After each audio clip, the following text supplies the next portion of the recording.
Bonjour à tous et bienvenue dans cette nouvelle Open the Boîte. Aujourd'hui, on vous présente Magic Carta, le fantôme de la sorcière de Fanelia Édition.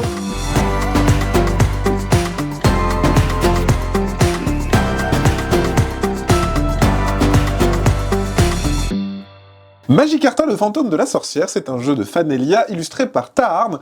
C'est un jeu d'énigmes narratif. En fait, on va vivre une histoire au cours de 9 chapitres, et à la fin, il y a même un principe pour réutiliser le jeu, mais le but vraiment, c'est de faire ces 9 chapitres qui durent à peu près 40 minutes par chapitre, c'est à partir de 10 ans. Ça peut se jouer en solo et jusqu'à 4, où on va utiliser notre petit pion fantôme, se balader sur une carte et vivre des aventures. Et il y a un principe un petit peu à la Professeur Layton, où on va dépiler des cartes, lire une histoire, et de temps en temps être confronté à des énigmes pour essayer d'avancer dans l'histoire, et surtout comprendre ce qui s'est passé.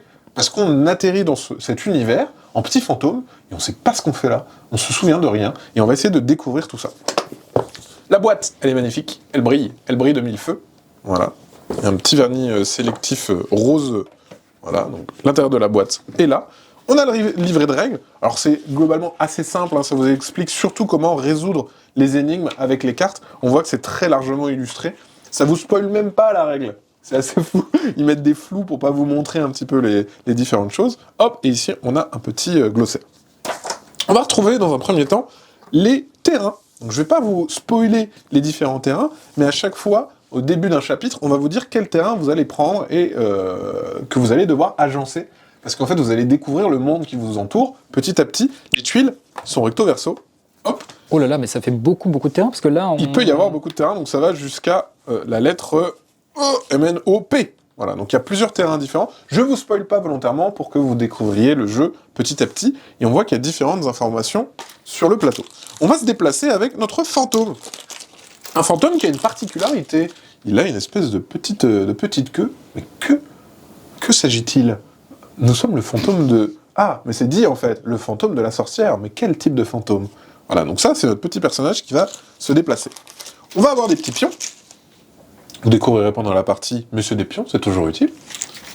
Un truc qui est très rigolo, c'est qu'on retrouve des boîtes. On a des petites boîtes à former pour ranger les différentes cartes qu'on va retrouver. Donc une fois montées, donc il y a 4 petites boîtes comme ceci, et une fois montées, ça ressemble à ça. Et c'est là-dedans que vous allez pouvoir ranger vos différentes cartes de chapitre. Donc là, par exemple, j'ai volontairement déjà ouvert le chapitre numéro 1.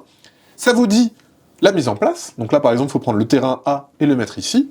Et ensuite, c'est parti, on va pouvoir commencer à lire la première carte. Donc par exemple, si je vous lis le début, vous ouvrez les yeux et découvrez un petit cimetière entretenu à la lisière d'une forêt. L'atmosphère y est paisible et sereine. Les couleurs chaudes vous réchauffent et vous réconfortent, comme si vous veniez de vous réveiller d'un doux sommeil. En regardant autour de vous, vous discernez une silhouette encapuchonnée, debout sur les marches en pierre. Elle tient entre ses mains, diaphane, un long parchemin. Que se passe-t-il? Où suis-je? Mais qui êtes-vous?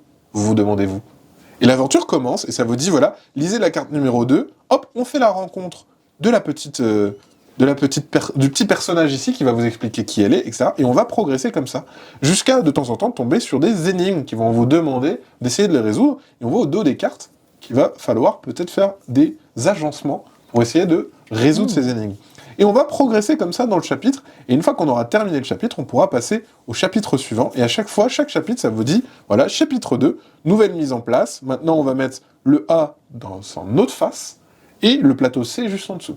Et petit à petit, on va découvrir le monde. Et on va progresser comme ça, avec ces grandes cartes, et on voit que il y en a plusieurs différentes. On voit aussi que, sans vous spoiler, il y a des cartes modificateurs de plateau. Oh. Donc on voit que, hop, juste ici, de temps en temps, il va se passer des choses. Des personnages vont venir, des éléments vont disparaître, etc., etc. Et ça va permettre d'actualiser la carte, justement.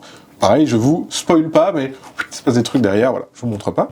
Et enfin, on a encore un dernier petit paquet avec, justement, des petits gris-gris. Voilà, vous découvrirez aussi, volontairement, je vous montre pas tout le matos, mais vous voyez qu'il y a 9 chapitres à parcourir, à vivre avec ce petit personnage fantôme. On progresse dans l'histoire, on résout des énigmes, et on essaye de comprendre ce qui s'est passé. Voilà, c'est une présentation de Magic Carta, et bien sûr, comme d'habitude, on vous fait des gros bisous, on vous dit à la prochaine, et s'amuser, c'est pas sorcier.